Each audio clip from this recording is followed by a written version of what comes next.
Hey guys, Noel here, and it is Sunday night, and I just finished watching AEW Revolution 2024, which was Sting's final match.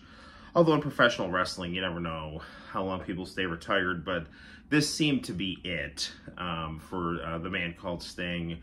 One of my all-time favorite professional wrestlers. In all honesty, my second favorite professional wrestler after Hulk Hogan, even though I think Sting is, from, all form of observation, a generally much better person than Hulk Hogan. Hulk Hogan is still the Michael Jordan of pro wrestling and my childhood hero, but there was one wrestler who I liked almost as much, and his name was Sting. And it is Sting. Sting's awesome. People say don't meet your heroes, but I was fortunate enough to meet Sting right before I got married, and I took this poster to a big-time wrestling show that he was performing at, got to meet him, he signed it, and I put some cool WCW cards and my WCW Nitro cover in it, and really, really awesome stuff. Love the Stinger. So I just want to kind of chat a little bit about this pay-per-view, and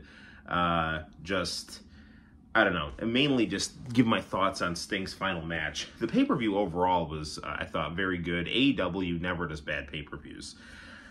Honestly, other than the ring not exploding in that, death match that Kenny Omega was in, I can't think of anything on pay-per-view that's gone wrong for AEW in terms of match quality. So this pay-per-view was filled with awesome matches. Orange Cassidy and Roderick Strong was excellent. FTR and the Blackpool Combat Club was excellent. Will Ospreay and Takeshita was one of the greatest matches I've ever seen. But a match that is up there with one of my all-time favorite matches, Hogan versus The Rock at WrestleMania 18, was the main event of this pay-per-view. Sting and Darby Allin versus the Young Bucks. I mean, first off, the match starts off with,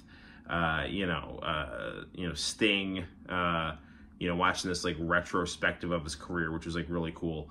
And then Ric Flair and Ricky Steamboat come out, to kind of honor Sting, which is really cool.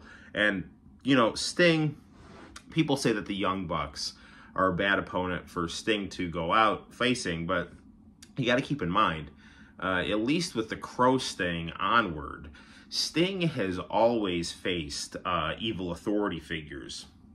He faced Eric Bischoff and Hulk Hogan when he was in the NWO, when he was fighting the NWO, and then also when he joined the Wolfpack. And then, he was doing the same type of stuff in TNA, again fighting Hogan and Bischoff. In his god-awful WWE run, he was fighting Triple H. Of course, in Triple H's infinite wisdom, he ended up beating Sting, which made no sense at all. But, it looked like Sting was going to end his career on a horrible low note, but he went to AEW and went undefeated because he won this match, and it was, just nuts. And I'll tell you, it was like watching a fever dream soap opera crossed with Mortal Kombat and professional wrestling. I mean, it was one of the best things I've ever seen in professional wrestling, this Sting match. So, the Young Bucks come out, they're great at just playing, smug, snot-nosed assholes who now have, power, professional power.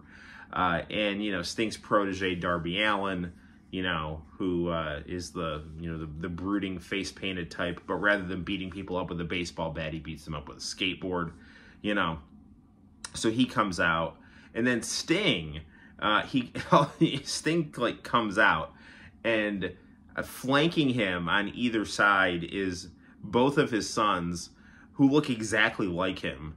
One being Surfer Sting and one being Wolfpack Sting.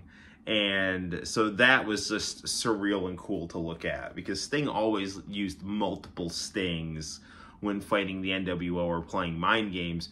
But in this situation, we got to see multiple versions of Stings, fighting at the same time, which I thought was very, very cool. So then, the match starts, and you have Surfer Sting, Wolfpack Sting, and Crow Sting, who is the real Sting, and Darby Allin, just beating the shit out of the Young Bucks.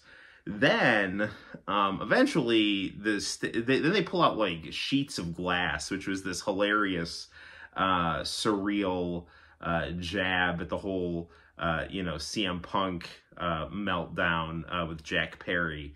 So now we've got multiple sheets of glass that people are just, like, hitting with bats and getting, thrown into. And then, the Young Bucks, like, turn it around. Darby Allin, gets one of the Young Bucks. I don't even remember. I can't remember if it was Nick or Matt. He sets up this, like, row of chairs and puts this sheet of glass on it. Gets on this giant ladder. One of I think it must have been Nick. I think, like, Matt pulled Nick out of the way, and as Darby is, like, flying off this giant ladder into this sheet of glass. It was one of the craziest visuals I've ever seen. Sting is taking crazy bumps. He's given crazy bumps. And then we get to a point in the match where, like, Ric Flair is, like, crawling on Sting, trying to shield his body from, the Young Bucks. And then the Young Bucks do, like, the Shawn Michaels finish to Ric Flair, and they super kick him. Ric Flair, always selfless.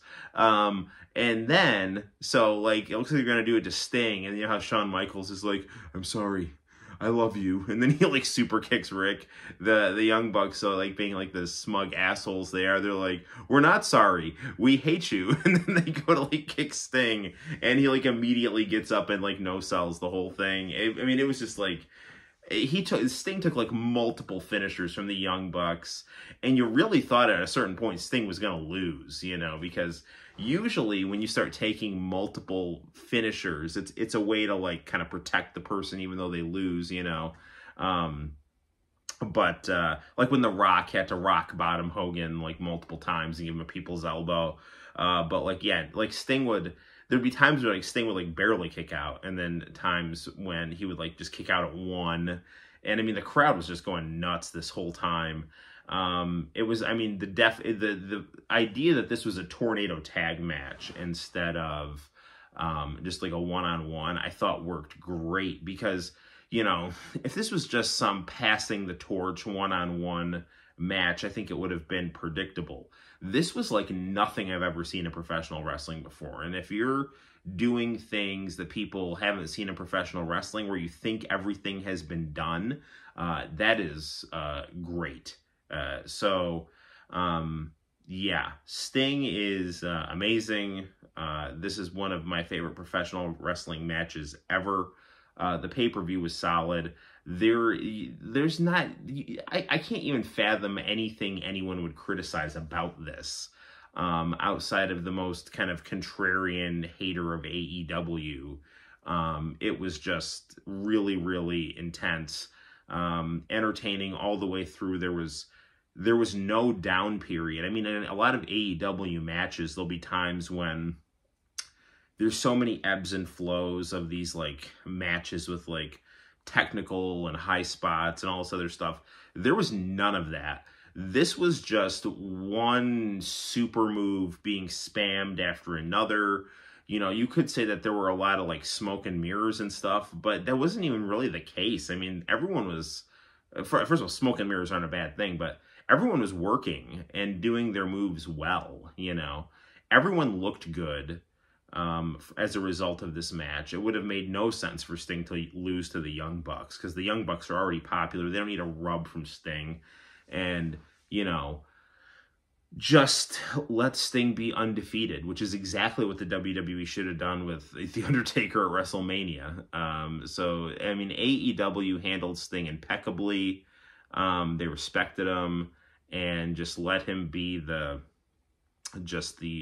total badass that he is. So on a scale of one, and then Sting and Darby started talking at the end and just kind of talked until the pay-per-view ran out of time, and that was also really kind of cool and crazy. So yeah, nothing but amazing things to say about this. So right on. So thank you, Sting. Thank you for meeting me, having an awesome career, and till next time, I'm Noel. You take care. Bye-bye.